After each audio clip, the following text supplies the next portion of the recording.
Hoje nós vamos conversar sobre um cântico de vitória poderosíssimo, o Salmo 76.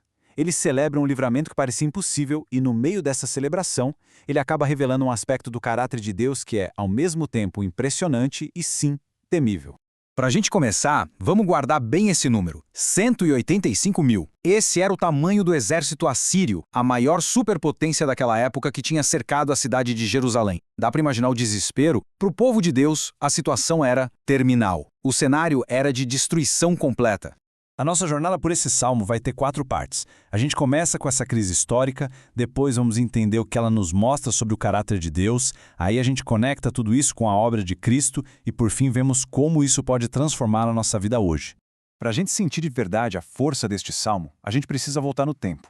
O contexto mais provável aqui é o cerco de Jerusalém pelo rei assírio Senaqueribe, lá por volta do ano 701 a.C. Era uma crise de proporções épicas. E aqui o confronto é direto. De um lado a gente vê toda a arrogância do Império Assírio, zombando da fé do povo e basicamente perguntando: quem é esse Deus de vocês para poder livrá-los de mim?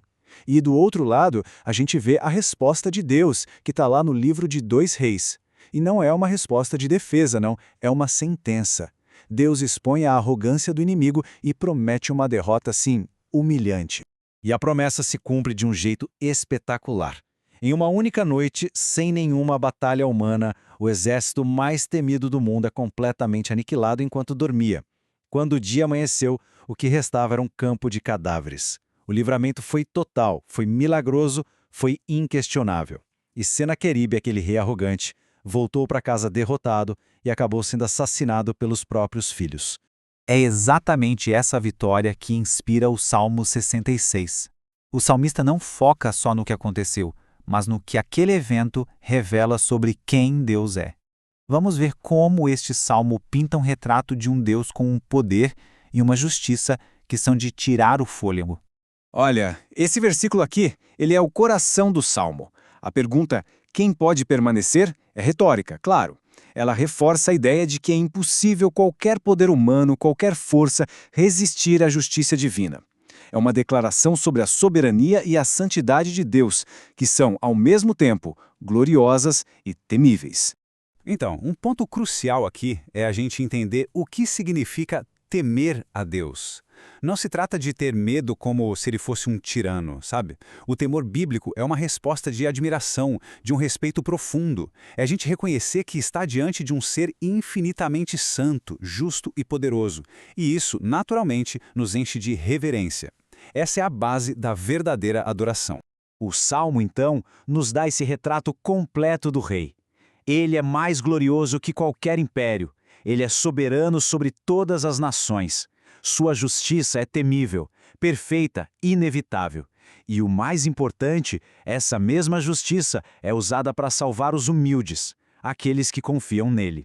Essa história toda da Síria é como um vislumbre, um eco de uma realidade ainda maior. Os temas de ira e de justiça que a gente vê tão fortes no Salmo 76, eles encontram seu cumprimento e sua resolução definitiva na pessoa de Jesus Cristo. E aqui a gente chega numa pergunta fundamental, que muita gente faz. Se Deus é amor, como ele pode ter ira? Bem, o Salmo 76 descreve uma ira justa contra a arrogância e o mal. A Bíblia nos mostra que a ira de Deus não é um capricho, mas é a sua oposição firme e santa a tudo que destrói a sua boa criação, principalmente o pecado. A resposta para essa tensão entre justiça e amor está na cruz de Cristo. É exatamente ali que a justiça santa de Deus contra o mal e o seu amor infinito pelos pecadores se encontram do jeito mais dramático e maravilhoso que se pode imaginar. A lógica do Evangelho funciona mais ou menos assim. Primeiro, a justiça de Deus exige que o pecado seja punido, e na cruz, essa justiça é plenamente expressa. Segundo, Jesus, que é perfeito, toma o nosso lugar. Ele absorve nele mesmo a ira que nós merecíamos, satisfazendo completamente a justiça divina. E terceiro, por causa desse sacrifício, a salvação pode ser oferecida de graça, unicamente pela graça, a todo aquele que crê e confia em Cristo como Senhor e Salvador. A ira foi derramada para que o amor pudesse nos alcançar. Entender a grandeza de Deus, a sua justiça e o seu amor revelado na cruz, tudo isso nos leva a uma resposta prática. Como, então, a gente vive à luz desse rei que é temível e, ao mesmo tempo, salvador?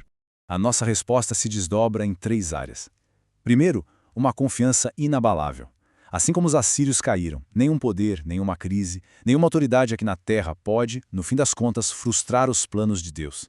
Segundo, uma adoração genuína, não por obrigação, mas por pura gratidão.